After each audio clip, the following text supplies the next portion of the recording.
Muito bem, pessoal. Vamos para mais uma aula de clínica médica. Sou o professor Anderson Santos e hoje falaremos sobre doenças do aparelho respiratório. Falaremos sobre a bronquite, rinite, sinusite, pneumonia, doença pulmonar obstrutiva crônica, asma e enfisema pulmonar. Ok? Bom, a primeira delas aí é sobre bronquite crônica, rinite e sinusite. Então vamos para a definição de bronquite. Lembre-se então que toda vez que tiver o it, né, na maioria das vezes que tiver o it no final da palavra, nós nos referimos a um processo inflamatório instalado. No caso, brônquio, bronquite. Então esse processo inflamatório ele está instalado agora nos brônquios, que são estruturas que levam o ar para os pulmões. E os principais sinais de bronquite é tosse com produção de muco, catarro e falta de ar, dificuldade para respirar. A bronquite pode ser dividida em dois tipos. Bronquite aguda, quando o processo inflamatório é agudo, ou seja, pontual, com início súbito, tá? Geralmente é associado a um quadro infeccioso ou bacteriano. Costuma melhorar e ter uma melhora de em média de 7 a 10 dias. Os seus efeitos podem ser um pouquinho mais duradouros também. O quadro de bronquite, da inflamação dos brônquios, pode ter essa melhora, né, esse cansaço, em 10 dias. Mas o quadro de tosse e secreção pode pendurar por mais tempo, tá bom? Já o quadro de bronquite crônica, né, é um processo inflamatório, né, que, em geral, ele está associado ao uso do cigarro, né, ou algum tipo de alergênico aí. Tá? Ela pode durar por mais de meses ou até anos. Tá? Por isso, o crônico. Então vamos lá, diferenciando o quadro de bronquite agudo, tem um início súbito, tá?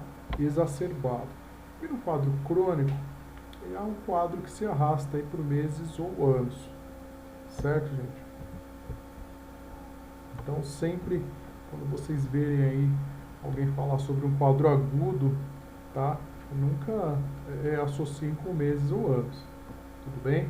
Então só para relembrar um pouquinho aqui, um pouquinho da anatomia. Então essa aqui é a traqueia, por onde o ar ele vai ser direcionado aos pulmões, né? Direito e esquerdo. Aqui nós temos essa meia aqui que é a carina, né? E o brônquio, que leva, né? Que vai se ramificar aqui em bronquíolos e vai terminar os alvéolos, tá bom? Onde ocorre a troca gasosa, certo? Aqui, ó, o nome dessa troca aí é a hematose, certo? Então, quando há um processo inflamatório aqui, ocorre a diminuição da passagem de fluxo de ar. Por isso que o paciente ele vai apresentar aquele popularmente conhecido como chiado, tá bom? Ou, né, falando um pouquinho mais em terminologia, sibilo. Na ausculta, eu vou auscultar aí um sibilo, que é característico do processo inflamatório dos brônquios aí, certo? No entanto, eu vou ter acompanhado também um pouquinho de secreção, tá? O paciente vai expectorar um pouquinho. Então, vai ter a produção de muco aqui, ó, tá? Então, aqui é um tubo brônquico, tá? Ó. O brônquio é oco, né, gente? Então, aqui é um corte, só para vocês entenderem aqui que é por aqui que passa o ar, tá? Então, esse aqui tá normal, tá sequinho, né? Na verdade, ele é úmido, né? Não é totalmente seco. E aqui, quando esse brônquio aqui, ó, ele está repleto de secreção. Secreção esverdeada, mais espessa, tá? Isso dificulta a passagem do ar, não só pela diminuição da espessura do brônquio, por causa do processo inflamatório, mas também pela presença de secreção. Tá? Então, o paciente vai apresentar um quadro secretivo muitas vezes também. Tá? Então, dentre as causas, aí o cigarro, poluição, né, nas grandes cidades, né, no ambiente de trabalho, A bronquite crônica é um tipo de doença pulmonar obstrutiva crônica, que é conhecido como a sigla DPOC. Fatores alérgicos, como os desencadeados pela asma, também pode causar bronquite crônica. Falaremos também sobre a asma. Bom, fatores de risco, ou seja, fatores que podem piorar o quadro de bronquite, né? O cigarro, né? A baixa imunidade, então pacientes imunossuprimidos, idade, tá? Seja um quadro num paciente mais idoso ou em bebês, tá? No caso de bebês, é a bronquiolite, que também pode ser causada por um vírus, né? Que traz sérios agravos aí, né? Quem tem filho pequeno já deve ter ouvido falar do VSR, né? Ou a exposição a agentes irritantes, que vai causar a inflamação aí dos brônquios. Outra causa aí que muita gente desconhece é o refluxo gástrico, tá? Então, quando o paciente tem um quadro de dispepsia funcional, ele tem aí um quadro que leva o refluxo do suco gástrico, daquele ácido gástrico, você tem aí uma lesão, né? Claro, não é da noite para o dia, ali do esfíncter esofagiano. Para que serve o esfíncter esofagiano? Para que o alimento ele não volte, né? Por isso que a gente pode comer até de ponta cabeça, né, gente? Porque o alimento ele vai ser levado aí através dos movimentos peristálticos, né? Do nosso sistema digestivo, da boca aí, que vai descer aí, né, em direção ao estômago, e passando ali para o estômago nós temos o esfíncter esofagiano. Então o alimento vai sair da boca, vai transitar aí pelo esôfago, e o esfíncter esofagiano ele vai impedir que esse alimento volte. Quando o paciente ele tem um refluxo gastroesofágico, esse esfíncter ele perde aí a capacidade de vedar bem esse alimento, né? E ele acaba, esse suco gástrico, esse potencial acidogênico vai em pequenas quantidades ir para a traqueia, seguindo aí para os brônquios. Isso pode causar processos de bronquite também, causando tosse, tá? Então, é muito importante que a clínica desse paciente seja bem avaliada, para que o paciente não seja somente tratado no quadro respiratório, para que a gente possa tratar esse paciente, né, no que diz respeito também ao refluxo gastroesofágico, né, conhecido também na área médica como DRGE, dispepsia funcional, o distúrbio de refluxo gastroesofágico, tá bom? Então, sintomas é uma tosse, né, ronco ou chiado, tá bom?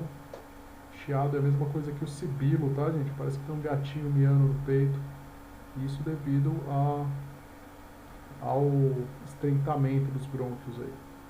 Fadiga, cansaço, porque esse paciente ele vai ter uma troca gasosa lá, uma hematose menos eficiente, febre, calafrios, desconforto no peito, inchaço nos tornozelos, pés e pernas, tá? Lábios roxos, né, que é a cianose, devido ao baixo teor de oxigênio na corrente sanguínea. Infecções respiratórias frequentes, como resfriados e gripes, tá? Muito bem, gente. Agora falar um pouquinho sobre a rinite, que, lembrando então, rino, né, é a que se refere de nariz, né, e ite, inflamação, então é a mucosa, a inflamação da mucosa do nariz, causada por infecções virais, gripes ou processos alérgicos mesmo. Não necessariamente o paciente ele está infectado com vírus ou bactéria, mas um quadro alérgico pode levar, né, o que na maioria das vezes as pessoas têm mesmo um quadro de rinite alérgica. Os sintomas é a obstrução nasal, coriza, que é a secreção, aquela secreção clarinha, né, bem fluida, que parece água do nariz, né, que pode ser exteriorizada, né, para fora, né, do nariz ou na região orofaríngea, lá por trás da garganta, né. que a gente chama de rinorreia posterior. Coceira, né, prurido no nariz e espirros frequentes também podem acompanhar, tá? Então vocês entenderam? A rinite é a inflamação dessa mucosa do nariz mesmo, tá? Só nariz. Estamos falando dessa região mais externa aí, das narinas, tá bom? Agora vamos falar sobre a sinusite. Então, só que muita gente confunde, né, a rinite com a sinusite. Quando a gente fala de sinus, nós falamos desse processo ósseo-facial aqui, que é os seios da face, que são essas cavidades, né, pneumáticas aí dos ossos da face, e que quando ocorre a inflamação dessas mucosas, o acúmulo do muco favorece a proliferação de bactérias que causam a sinusite. Então, há aí um processo pelo qual as cavidades paranasais se enchem de secreção. Em alguns casos ocorre aí o que radiologicamente nós falamos de velamento, né? Há um acúmulo muito grande de secreção nessa região, né? Que são os seios paranasais, né? Que acometem esses ossos da face, que são que é oco, né, gente? E não é para ter secreção ali, né? Não em excesso, como no caso da sinusite. E a presença dessa secreção favorece com que as bactérias se multipliquem ali. Então isso pode causar febre e outros problemas aí se não tratado de forma correta. Tá? É comum associar as duas, pois a rinite pode desencadear um quadro de sinusite. Tá bom, gente? Mas são coisas diferentes. Então, a sinusite ela pode ser caracterizada e dividida como aguda e crônica. A aguda ela se manifesta em crises, tá bom? Causando forte dor facial, tá? Secreção purulenta do nariz, tosse e febre. Tá? A crônica ela é mais discreta, porém ela sempre está lá, aquele quadro que se arrasta, que vive com o paciente. Você pensa naquela pessoa e já imagina ela limpando o nariz, coçando o nariz, ou com o nariz escorrendo ali, drenando, né, para a garganta. Né? Lembra que eu falei? Olha lá, ó. Quando a secreção que drena do nariz para a garganta. Então, às vezes o paciente ele não tem uma exteriorização, não sai aquela secreção nasal, mas ele está engolindo ali o tempo todo. Ele sente que lá atrás na garganta a secreção desce. Né? Dor de cabeça, em especial aquela entre os olhos, né? Nessa região aqui. Tá? E quando pressionado, assim, tem uma piora ao levantar ou abaixar a cabeça também. Tá? Que é característica de um quadro de sinusite. Tá? Então aqui estão assim, as principais diferenças aqui. Né? Então nesse slide vocês podem ver aqui, ó, o nariz está bem evidenciado de vermelho. Não é verdade? Então é onde mais irrita, né? Coceira nasal, coriza. Tá? A inflamação do nariz, tá? Rinite. E a sinusite das mucosas dos seios da face. Tá bom? Então, nos ossos da face, né? Ocorre aí dor de cabeça, sensação de peso na cabeça, né? Tosse, febre pode acontecer também. Bom, falo agora sobre a pneumonia ou broncopneumonia, né? Que é uma doença inflamatória do pulmão provocada pela entrada de um agente infeccioso ou irritante que acaba afetando os alvéolos. Lembra dos alvéolos, lá onde ocorre a troca gasosa? Pois é. Quando ocorre a entrada de um micro-organismo, né, nessa região, pode ocorrer a pneumonia. E a broncopneumonia já é um tipo de pneumonia que, além de afetar os alvéolos, a parte mais extrema ali do pulmão, também afeta os brônquios, que são as maiores vias por onde o ar entra. Tá bom? Ambas podem ser causadas por vírus, fungos, bactérias, tá? E por reações alérgicas. Sintomas aí. Clássico, tá, gente? Um quadro de febre muito alto que não cede fácil, às vezes com antipiréticos aí. Um quadro de tosse também. Nem sempre vai ser secretiva essa tosse. Quase sempre o paciente tem um quadro de dor torácica, dor nas costas, tá? Tem paciente que chega achando que está com dor nos rins, né, ou com dor na coluna, né, e aí o médico ausculta e percebe lá um pouquinho de estertor, né, a presença aí desse infiltrado pulmonar. Então, pode ocorrer alteração de pressão arterial por conta da infecção, tá? Confusão mental, principalmente em idosos, tá? Mal-estar generalizado pelo quadro infeccioso, falta de ar, secreção com muco purulento e esverdeado, tá? Toxemia, excessos de toxinas no sangue, que já é um quadro, né, quando você tem um aumento aí do quadro infeccioso mais grave. Prostração, que é quando o paciente tem aquele mal-estar geral, né, o paciente já perde o apetite, já começa a não conseguir fazer as atividades mais simples, como tomar banho, como se alimentar. Tá? Fatores de risco, então, o cigarro entra, porque o cigarro ele tende a facilitar a penetração de agentes infecciosos, já que o cigarro ele vai fazer com que as vias aéreas fiquem mais ressecadas e impeçam aí o trabalho de filtração do ar com mais eficiência. O álcool vai interferir no sistema imunológico, então o álcool em excesso, tá? Ele vai dificultar e vai diminuir as defesas aí do paciente.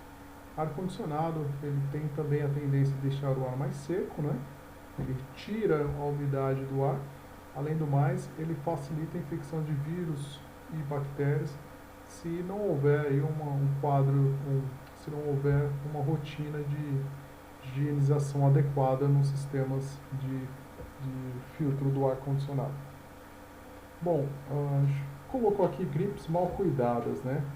Aquele paciente que tem uma gripe, que ele inicia antibiótico,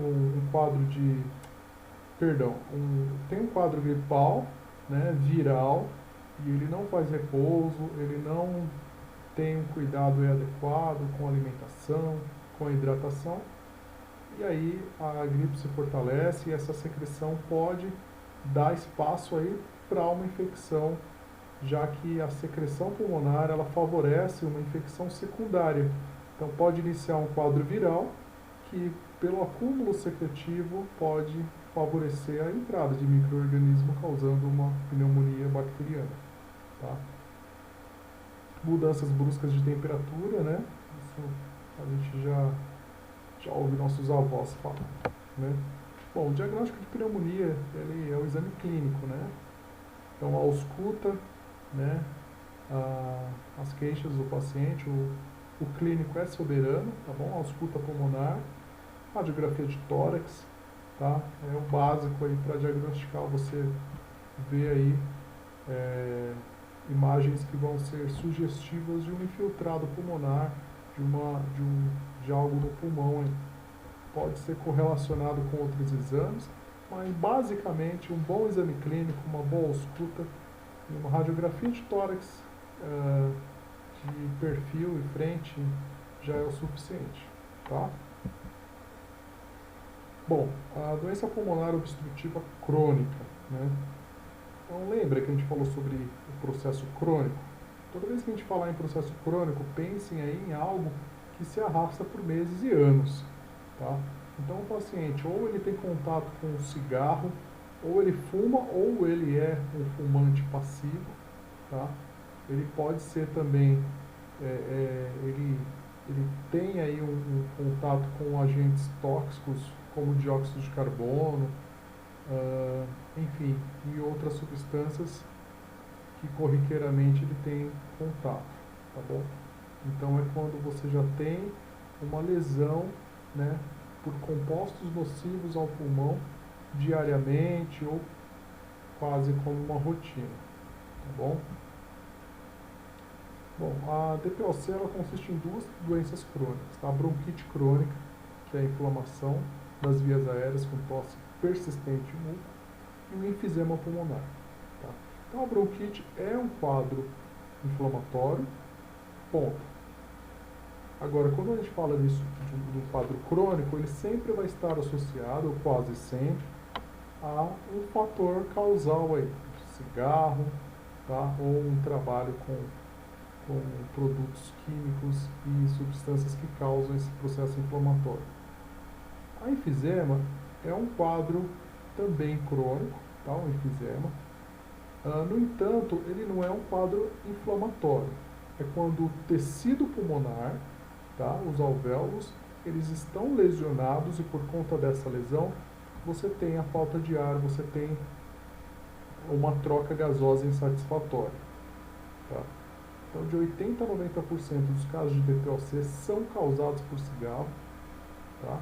Tanto o paciente, né, tanto o fumante quanto o fumante passivo, tá? O companheiro, o filho, ou aquela pessoa que convive com o tabagista. E 25% dos fumantes crônicos são diagnosticados com DPOC.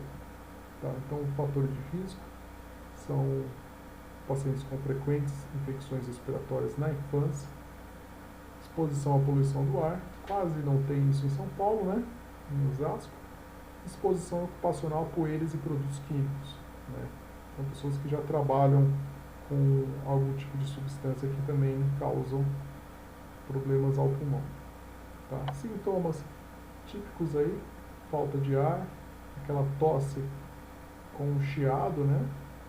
A impressão que dá é que o paciente está tentando limpar, né, as vias aéreas, mas está tudo estreito, né?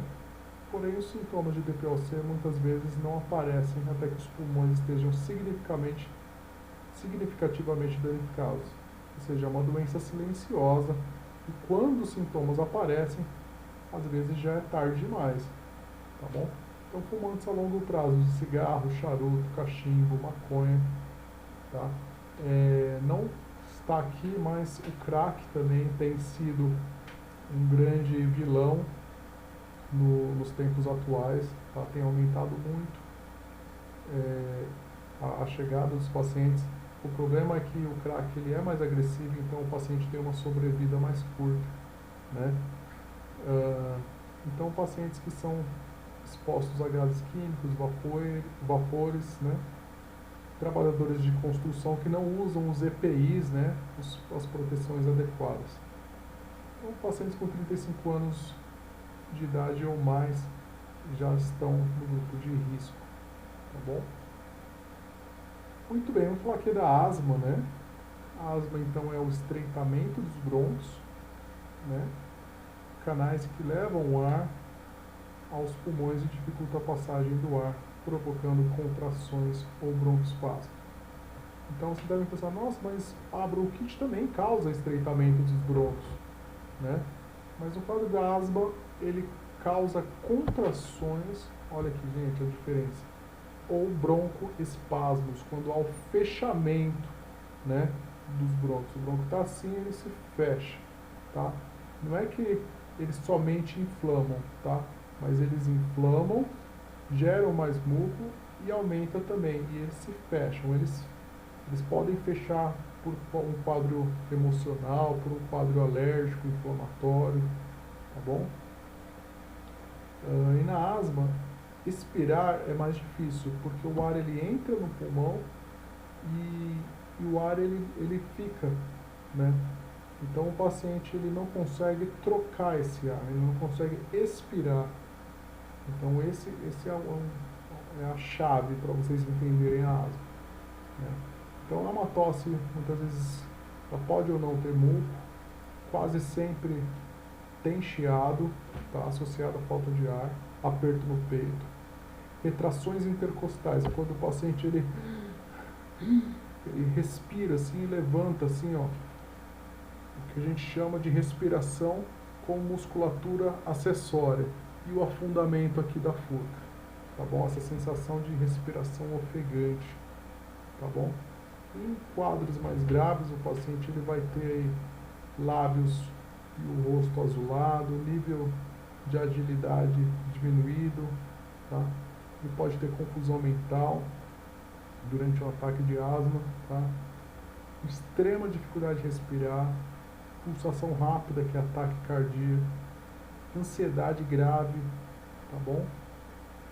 Pode também, viu, causar deficiência respiratória, mas também pode ser causada nesse quadro de crise asmática. Sudorese, o paciente ele vai fazer um esforço enorme para respirar. Um chiado audível, como se fosse um miado de gato, tá bom? Bom, enfisema pulmonar, né, que é uma doença respiratória grave, que aí já falamos sobre um dano ao pulmão por quem fumou por muitos anos. É quando a destruição dos alvéolos acontece. Então aqui já é um quadro que não há um processo inflamatório, mas que o pulmão já está lesionado. O pulmão ele já está incapaz de fazer a troca gasosa por uma lesão crônica, tá? Então o dióxido de carbono ele entra, não acontece a troca, né? Não sai o dióxido de carbono e não entra o oxigênio na corrente sanguínea. Então o paciente ele precisa de muito mais tempo para fazer essa hematose, porque os alvéolos estão danificados permanentemente. Não tem como recuperá-los mais, tá bom? Nos estágios avançados da doença, a pessoa fica impossibilitada de executar até mesmo atividade simples, ele fica cansado demais. E na maioria das vezes eles precisam do catéter de oxigênio. Eles andam com um cilindro de oxigênio, tá bom? Causas: uso do cigarro, tabaco ou qualquer tipo de tabaco, tá? Ou de fumo. Processos autoimunes genéticos, tá? Ausência da enzima produtora dos pulmões chamado alfa-antripsina, tá? É uma condição muito rara, mas coloquei mais a nível de conhecimento, não vou pedir isso na prova, mas quase sempre, na maioria das vezes, causada por um uso prolongado de cigarro ou semelhantes aí, certo? Sintomas: a respiração ofegante, com chiado, tosse, sensação de sufoco, falta de ar, infecções pulmonares, redução de apetite, fadiga, perda de peso, pressão alta, e nos casos mais avançados pode acontecer também deformidade das unhas devido à baixa concentração de oxigênio. Tá? Complicações: problemas cardíacos, ocasionados pelo aumento da pressão das artérias que ligam o coração aos pulmões, grandes buracos nos pulmões, que além de reduzir o espaço disponível do pulmão, pode expandir, aumentando a chance de desenvolver um pneumotórax, tá? O colapso pulmonar, quando o ar ele sai para a região aí da membrana, abaixo da membrana que recobre o pulmão, certo? Então aqui nós temos algumas imagens, tá? Só para ilustrar um pouquinho o que é esses buracos assim, tá? Ó. Essas lesões. Isso é um pulmão com enfisema, tá? Ó. Pulmão saudável tem os alvéolos bem pequenininhos aqui. Então o pulmão com enfisema ele tem essas bolhas aqui, ó. Não há o pulmão nessa região ele não trabalha, tá? Então é isso, pessoal. Espero que vocês tenham gostado da aula. É bastante conteúdo. Estudem, revejam, vejam o vídeo quantas vezes forem necessário. Qualquer dúvida, estou à disposição. Forte abraço a todos. Fiquem com Deus.